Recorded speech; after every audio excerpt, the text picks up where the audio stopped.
भोपाल से प्रस्तुत हैं प्रादेशिक समाचार। नमस्कार, समाचारों के साथ मैं जितेंद्र रघुवंशी। पहले मुख्य समाचार। प्रधानमंत्री ने कहा कि वर्तमान परिस्थितियों में बिम्स्टेक क्षेत्रीय सहयोग को सक्रिय करना और अधिक महत्वपूर्ण हो गया है। बुरहानपुर जिला 100% नल जल युक्त जिला घोषित। केंद्रीय कर्मचारियों और पेंशन भोगियों को 3% महंगाई भत्ते की अतिरिक्त किस्त जारी करने को मंजूरी। और प्रदेश में पड़ रही है तेज गर्मी, कई इलाकों में चलने लगी है लू। अब समाचार विस्तार से।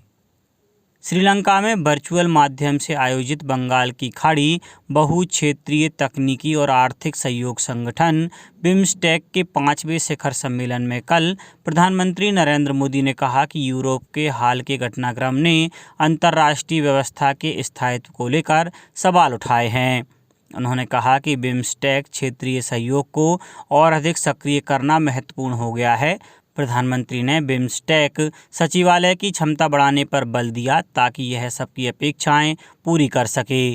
श्री मोदी ने कहा कि व्यापार बढ़ाने के लिए बिम्स्टेक मुक्त व्यापार समझौते के प्रस्ताव पर जल्दी प्रगति होनी चाहिए। श्रीलंका में वर्चुअल माध्यम से आयोजित सम्मेलन में श्री मोदी और अन्य नेताओं की वर्चुअल उपस्थिति में 3 बिम्स्टेक समझौतों पर हस्ताक्षर हुए। यह समझौते आपराधिक मामलों में परस्पर कानूनी सहयोग, राजनयिक प्रशिक्षण के क्षेत्र में सहयोग और बिम्स्टेक प्रौद्योगिकी हस्तांतरण केंद्र की स्थापना संबंधी सहयोग के बारे में हैं। गौरतलब है कि 1997 में स्थापित बिम्स्टेक एक क्षेत्रीय संगठन है। भारत, बांग्लादेश, भूटान, नेपाल, श्रीलंका, म्यांमार और थाईलैंड इसके सदस्य देश हैं। मुख्यमंत्री श्री शिवराज सिंह चौहान ने कहा है कि प्रदेश में हर माह एक दिन रोजगार दिवस मनाया जा रहा है। सरकार ने जनवरी से अब तक 3 माहों में 13,63,000 युवाओं को विभिन्न योजनाओं में बैंक के माध्यम से रोजगार के लिए ऋण एवं अनुदान उपलब्ध कराया है। मुख्यमंत्री ने कहा कि आज पूरे प्रदेश में रोजगार दिवस मनाकर 3,33,000 युवाओं को रोजगार का अवसर दिया जा रहा है। आजीविका मिशन की बहनें भी बहुत अच्छा कार्य कर रही हैं। इनकी आमदनी हर महीने 10,000 करने के लिए हम लगातार प्रयास कर रहे हैं। स्वरोजगार के साथ साथ हम हर वर्ष 1 लाख व्यक्तियों को शासकीय सेवा का अवसर देंगे। पुलिस की भर्ती में अब 50% अंक केवल फिजिकल के होंगे, जिससे ग्रामीण क्षेत्र के युवाओं को अधिक अवसर मिल सकें। मुख्यमंत्री श्री चौहान कल रीवा के SAF मैदान में राज्य स्तरीय रोजगार दिवस सम्मेलन को संबोधित कर रहे थे। मुख्यमंत्री श्री चौहान ने रीवा जिले की सभी लंबित परियोजनाएं शीघ्र पूरी करने की घोषणा की। मुख्यमंत्री ने कहा कि रीवा की हवाई पट्टी के विस्तार के लिए केंद्र सरकार ने राशि मंजूर की है। राज्य सरकार अब इस हवाई पट्टी को विकसित हवाई अड्डा बनाएगी। हवाई सेवा शुरू होने से रीवा ही नहीं पूरे विंध्य में निवेश बढ़ेगा। मुख्यमंत्री ने कहा कि रीवा राजनिवास में बेटी के साथ दुराचार करने वालों के घरों को जमींदोज कर दें। प्रदेश में गुंडों को कुचल दिया जाएगा। कलेक्टर और SP गुंडों और बदमाशों के खिलाफ कार्रवाई में देरी न करें। मुख्यमंत्री शिवराज सिंह चौहान ने जल जीवन मिशन के अंतर्गत बुरहानपुर जिले को 100% नल जल युक्त जिला घोषित किया। इस अवसर पर आयोजित कार्यक्रम में उन्होंने कहा कि लोग जल संरक्षण और पौधारोपण में राज्य सरकार का सहयोग करें। प्रधानमंत्री ने बताया कि 12 अप्रैल से फिर से तीर्थ दर्शन योजना शुरू की जा रही है। मुख्यमंत्री ने बताया कि 21 अप्रैल से मुख्यमंत्री कन्यादान योजना भी शुरू हो रही है। कन्याओं का सामूहिक विवाह कर इस साल से 55,000 रुपये दिए जाएंगे। उन्होंने कहा कि मेडिकल कॉलेज में अंग्रेजी में पढ़ाई की अनिवार्यता समाप्त की जा रही है। उन्होंने लोगों को पानी बचाने का संकल्प भी दिलाया। कार्यक्रम से पहले जल कलश यात्रा भी निकाली। कार्यक्रम में सांसद ज्ञानेश्वर पाटिल, पूर्व मंत्री अर्चना चिटनीस, विधायक सुमित्रा काष्डेकर, विधायक सुरेंद्र सिंह मौजूद थे। कल धार जिले में जल जीवन मिशन के अंतर्गत हर घर जल घोषित ग्रामों का मुख्यमंत्री शिवराज सिंह चौहान ने वर्चुअल लोकार्पण किया। इस अवसर पर धार जिले के नालछा विकासखंड के ग्राम सेजवानी में एक कार्यक्रम आयोजित किया गया। कार्यक्रम को संबोधित करते हुए विधायक नीना वर्मा ने कहा कि सरकार ने महिलाओं की समस्या को समझते हुए घर घर पानी पहुंचाने का कार्य किया है। इसके पहले कार्यक्रम का शुभारंभ धार विधायक नीना वर्मा, पूर्व सीसीबी अध्यक्ष राजीव यादव, पूर्व विधायक करण सिंह पवार और अन्य अतिथियों ने किया। गौरतलब है कि जल जीवन मिशन के तहत धार जिले में हर घर जल घोषित 29 ग्राम सम्मिलित हैं। इसमें विधानसभा क्षेत्र धार की 7 योजनाएं, विधानसभा क्षेत्र धर्मपुरी की 7 योजनाएं, विधानसभा क्षेत्र मनावर की 6 योजनाएं, विधानसभा क्षेत्र सरदारपुर की 6 योजनाएं, विधानसभा क्षेत्र कुछी की 3 योजनाओं के माध्यम से नल कनेक्शन के जरिए जल प्रदाय किया जा रहा है। हाल ही में भोपाल में अवैधानिक रूप से रह रहे आतंकवादी संगठन के सदस्य, जिनमें कुछ बांग्लादेशी नागरिक भी थे, को पकड़ने में मध्य प्रदेश पुलिस को सफलता मिली है। पुलिस महानिदेशक द्वारा अवैध रूप से निवासरत विदेशी नागरिकों के विरुद्ध वैधानिक कार्यवाही एवं किराएदारों के चरित्र सत्यापन कराने हेतु 1 अप्रैल 2022 से 30 अप्रैल 2022 तक 1 माह का विशेष अभियान चलाने के निर्देश सभी पुलिस अधीक्षकों को दिए गए हैं। अभियान को प्रभावी बनाने के लिए सामुदायिक पुलिसिंग के सभी अभिन्न अंगों जैसे RW, मोहल्ला समिति, नगर रक्षा समिति इत्यादि को भी इसमें सम्मिलित करने के निर्देश भी दिए गए हैं। मध्य प्रदेश शांति का टापू है। यहाँ अपनी व्यक्तिगत जरूरतों की पूर्ति हेतु बाहर से कई लोग आकर किराए से निवास करते हैं। इनकी आड़ में कई असामाजिक तत्व भी अवांछनीय गतिविधियों को संचालित कर सकते हैं। वर्तमान में कई किराएदारों का चरित्र सत्यापन नहीं हुआ है। अवैध रूप से रह रहे किराएदार आंतरिक सुरक्षा एवं कानून व्यवस्था के लिए गंभीर खतरा उत्पन्न कर सकते हैं। सभी नागरिकों से यह अपेक्षा की जाती है कि यदि उनके द्वारा अपने स्वामित्व के मकान को किराए से दिया गया है तो वे स्थानीय थाने से संपर्क कर किराएदार का चरित्र सत्यापन कराया जाना सुनिश्चित करें। प्रधानमंत्री नरेंद्र मोदी की अध्यक्षता में केंद्रीय मंत्रिमंडल ने इस वर्ष 1 जनवरी से केंद्र सरकार के कर्मचारियों और पेंशन भोगियों को 3% महंगाई भत्ते की अतिरिक्त किस्त जारी करने की मंजूरी दे दी है। इससे महंगाई भत्ता बढ़कर 34% हो जाएगा।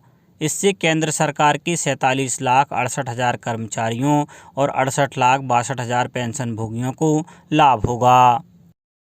राज्य सरकार गेहूं निर्यातकों को सभी सुविधाएं उपलब्ध करवाएगी। विश्व बाजार में गुणवत्तापूर्ण गेहूं की मांग को पूरा करने के लिए यह कदम उठाया जा रहा है।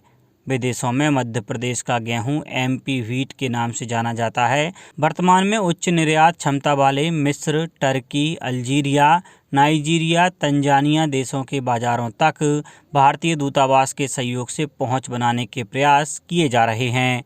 मुख्यमंत्री ने मंत्रालय में निर्यातकों और केंद्र सरकार के वरिष्ठ अधिकारियों के साथ गेहूं निर्यात पर चर्चा की। आयुष मंत्रालय ने प्रधानमंत्री योग पुरस्कार 2022 के लिए नामांकन आमंत्रित किए हैं। विजेताओं की घोषणा इस वर्ष 21 जून को अंतर्राष्ट्रीय योग दिवस पर की जाएगी। पुरस्कारों के लिए आवेदन MyGov प्लेटफॉर्म पर किए जा सकते हैं। नामांकन के लिए आवेदन केवल ऑनलाइन माध्यम से प्राप्त किए जाएंगे। इसमें भारतीय मूल की संस्थाओं के लिए 2 राष्ट्रीय श्रेणियां और विदेशी मूल की संस्थाओं के लिए 2 अंतर्राष्ट्रीय श्रेणियां शामिल हैं। नामांकन प्रक्रिया 28 मार्च से शुरू हो गई है। प्रविष्टियां जमा करने की अंतिम तिथि 27 अप्रैल है। प्राथमिक कक्षाओं में अध्ययनरत सभी दिव्यांग विद्यार्थियों को परीक्षाओं के दौरान निर्धारित अवधि से 30 मिनट का अतिरिक्त समय दिया जाएगा। संचालक राज्य शिक्षा केंद्र श्री धनराजू एस ने बताया कि दिव्यांगजन अधिकार अधिनियम 2016 में वर्णित 21 प्रकार की दिव्यांगताओं वाले कक्षा 1 से 8 में अध्ययनरत विद्यार्थियों को परीक्षाओं के दौरान और मूल्यांकन में अनेक सुविधाएं प्रदान की जाएंगी। इस संबंध में सभी जिलों के कलेक्टर्स और विभागीय अधिकारियों को निर्देश जारी किए गए हैं।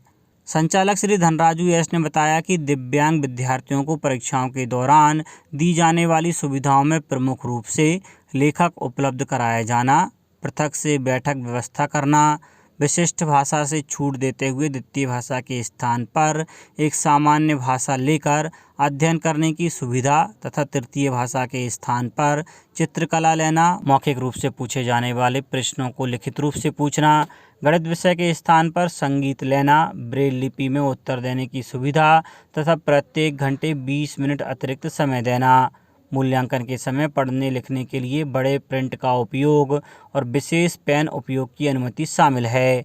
साथ ही दिव्यांग विद्यार्थियों की उत्तर पुस्तिकाओं के मूल्यांकन के दौरान ब्रेल लिपि में उत्तर देने पर अनुस्वार की गलतियों पर अंक नहीं काटना, grammar, spelling, comma, full stop की गलतियों पर अंक नहीं काटना आदि सम्मिलित हैं। अब बात मौसम की। राजस्थान से आ रही गर्म हवाओं और विक्षोभों के सक्रिय नहीं होने से प्रदेश में इन दिनों तेज गर्मी पड़ रही है। वहीं कई स्थानों पर लू भी चलने लगी है। वैसे तो प्रदेश में अप्रैल, मई, जून के महीने में भीषण गर्मी पड़ती है, लेकिन इस वर्ष मार्च महीने के आखिरी सप्ताह से ही तेज गर्मी के हालात बन गए हैं। नर्मदापुरम जिले में तेज धूप के साथ गर्मी पड़ रही है, साथ ही लू भी चल रही है। कल दोपहर 1 बजे ही तापमान 38 डिग्री पर पहुंच गया। रात के तापमान में भी बढ़ोतरी हो रही है। गर्मी से बचने के लिए लोग कूलर, एसी और ठंडाई का सहारा ले रहे हैं। मंगलवार को तापमान 42 डिग्री के करीब रहा। पिछले 4 दिनों में तापमान 2.6 डिग्री सेल्सियस बढ़ा है। रात के तापमान में भी 24 घंटे में 2 डिग्री का उछाल आया है। जिले का भूजल स्तर 1 मीटर तक गिरा है। नर्मदा में भी करीब 1 मीटर जल स्तर कम हुआ है। मौसम विभाग के अनुसार अप्रैल में तेज गर्मी रहेगी। रात और दिन का तापमान बढ़ेगा। जबलपुर जिले में भी तेज गर्मी पड़ रही है। यहाँ लू चलने लगी है। मौसम विभाग ने अगले 5 दिनों तक जबलपुर सहित संभाग के जिलों में तेज धूप के साथ लू चलने की संभावना जताई है। जिले में इन दिनों भीषण गर्मी पड़ रही है। दोपहर से ही बाजारों की रौनक गायब हो जाती है और लोग घरों में कैद रहते हैं। अब कुछ समाचार संक्षेप में।